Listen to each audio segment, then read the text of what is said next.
Yan. Punong-puno ng brood. Ang dami. Tumikit na sa ibabaw. Baka abuhin na ang dami. Oo, ano yan? Matapang yan.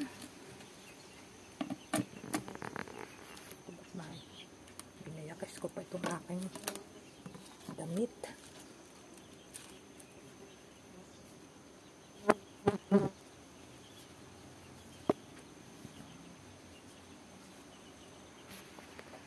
Saan na yung pangpatong natin? Itong bakso. Yan. Eksakto. Plastic muna dapat. Tapos, plastikan mo tapos bubutasin lang.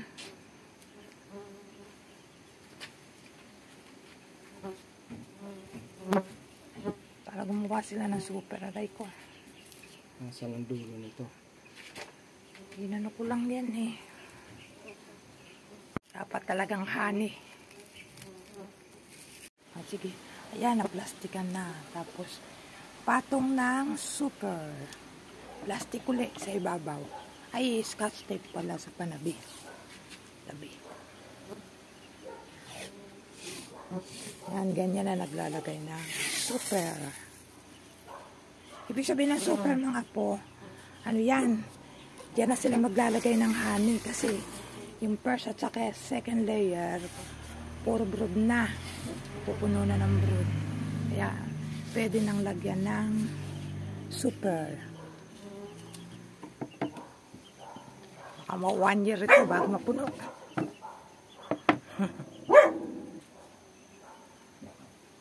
Tapos, plastic na naman. Yan, plastic na uli sa pinakataas ng super. Yan. Yan lang po, ganyan lang. Lagyan mo dito para hindi tayo nalilito kung kailan Pinatungan ng super. Kung kailan harvestin. Sisilipin mo lang yan, depende kasi yan sa ano eh, may mabilis mag-produce eh, mayroong kabagal eh. Depende sa... Mabagal pag kakaunti sila, pag marami, bilis yan.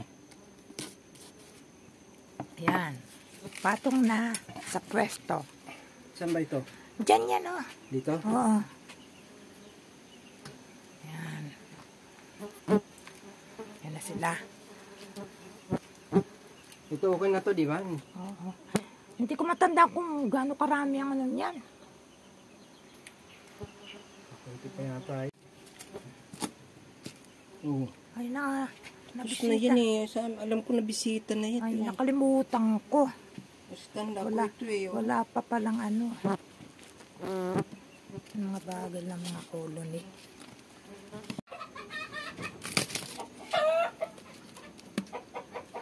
Kaya yan. Napunit ng plastic. Wala pa, hindi pa ano.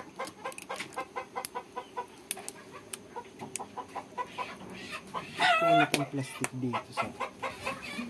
Matapang yata yung ano yan. Mainit siguro ito. Tapang ito. Makagat ako. Matapang naman lahat eh. Puno na kaya yan. Parang puno na. Yan ang mga plastic.